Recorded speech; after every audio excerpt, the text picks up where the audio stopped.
டேய் என்னடா தூக்கமா வருதுடா. ஏங்க தூங்காதீங்க, எந்திரிங்க. ம் உங்களுக்காக எவ்வளோ கஷ்டப்பட்டு பாதாம் பால் போட்டு எடுத்துகிட்டு வந்திருக்கேன். இதை குடிங்க, குடிச்சிட்டு போய் தூங்குங்க. இதை குடிச்சா பாப்பாவுக்கு ரொம்ப நல்லது. ம். நீ எப்பலேருந்து இவ்வளோ பொறுப்பா பேச ஆரம்பிச்ச? அதெல்லாம் சின்ன வயசுலேருந்தே இருக்கு, குடிங்க. ம்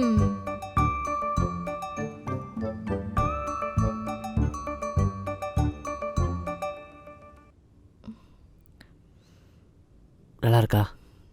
நல்லா இருக்குடா, ஆனா தலை சுத்துற மாதிரி இருக்கு. ஏங்க சும்மா விளையாடாதீங்க, இன்னும் கொஞ்சம் குடிங்க. ஏங்க ஏங்க ஏங்க என்னங்க ஆச்சு? ஏங்க ஏங்க ஏங்க என்னங்க ஆச்சு? ஜனனி ஜனனி ஏங்க என்னங்க ஆச்சு? ஏங்க விளையாடாதீங்க, எந்திரிங்க. ஐயோ